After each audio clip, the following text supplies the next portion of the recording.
అండి, నమస్తే అండి. ఈరోజు వచ్చేసి నేను నేను మురీలతో బజ్జీలు చేయబోతున్నానండి. దానికి కావాల్సిన పదార్థాలు ఈ కప్తో మురీలు తీసుకున్నాను. ఒక గ్లాసు నానబెట్టిన బియ్యం అన్నమాట. 2 సార్లు క్లీన్ చేసి 2 గంటలు నానబెట్టానండి బియ్యం. జీలకర్ర 1 స్పూను, కొత్తిమీర, కరివేపాకు, 4 ఉల్లిపాయలు కట్ చేశానండి. అల్లం, పచ్చిమిరపకాయలు 10 పచ్చిమిరపకాయలు తీసుకున్నాను.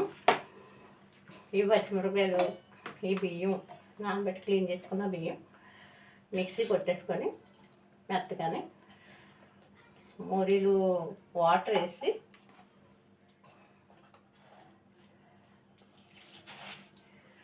మిక్సీ కొట్టేసి ఒక అరగంట పక్కన పెట్టుకుంటే బజ్జీలు బాగుంటాయండి.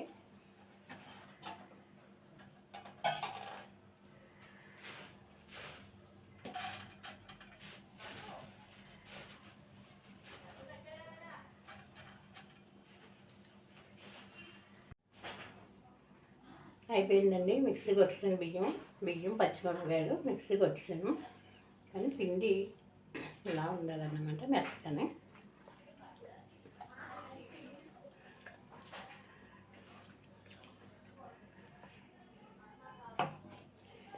ఈ మూరీలు వాటర్లో తీసి పెట్టాను అనమాట.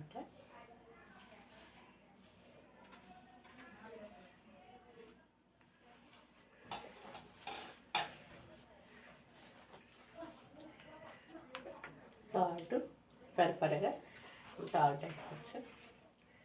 జీలకర్ర ఎక్కువనే వేసుకోవచ్చు.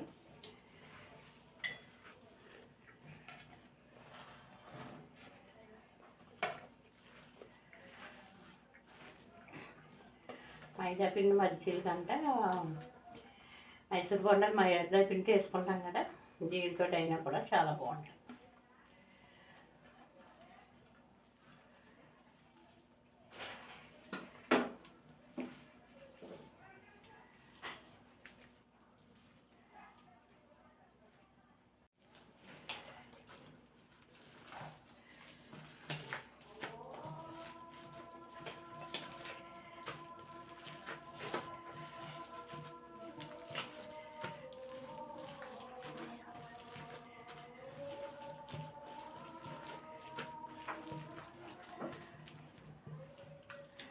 నానబెట్టేసి వదిలేసాం అనుకోండి, మళ్ళీ కొద్దిగా మనకి టైట్గా వాటర్ పడుద్ది. అంతా ఇతను ఉంటుంది కదా, అలాగే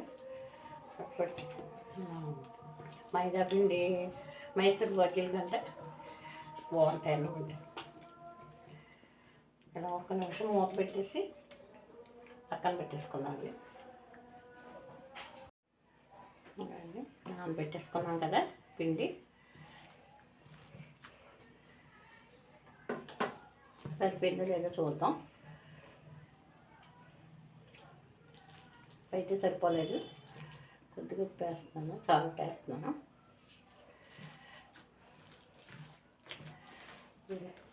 బియ్యం పిండి మురీలు కదా, బియ్యం పిండి మురీలు మొన్న కొద్దిగా వాటర్ పీల్చినట్టు అయ్యి అందుకే అరగంట నానబెట్టుకోమంట.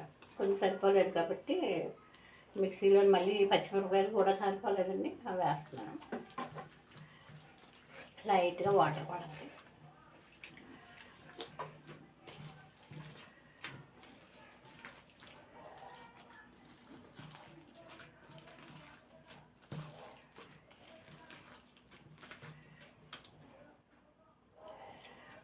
ఒక గ్లాస్కి 4 గ్లాసు మురీలు వేసుకోండి.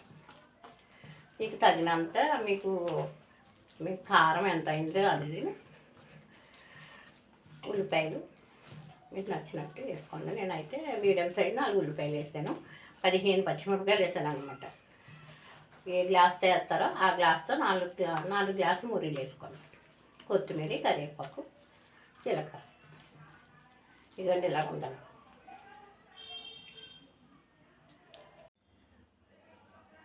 ఆయిల్ పెట్టేసాను, ఆయిల్ మరిగిపోయింది. స్టవ్ మీద ఆయిల్ పెట్టాను. ఇలాగా బజ్జీ పొడిపిల్లా వేసేస్తున్నాను.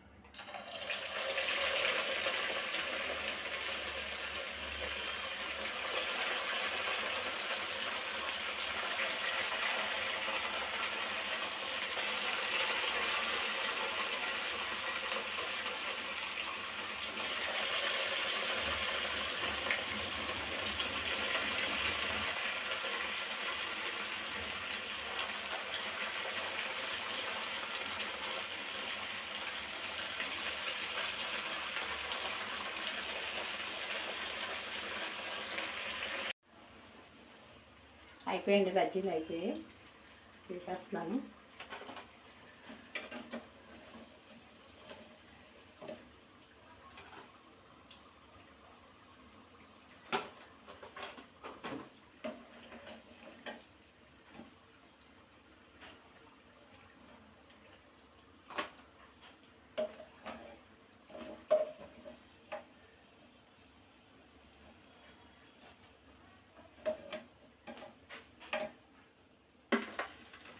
మైదాపిండి బజ్జీల మీద ఇవి బెటర్ కదా. ఇవి నానే లోపల నేను చట్నీ కూడా తయారు చేసుకున్నాను.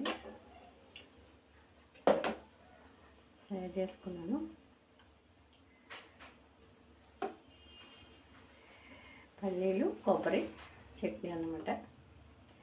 కాంబినేషన్ చాలా బాగుంటుంది. మీకు ఇష్టపడితే బేకింగ్ సోడా కూడా వేసుకోండి, నేనైతే వేయలేదు.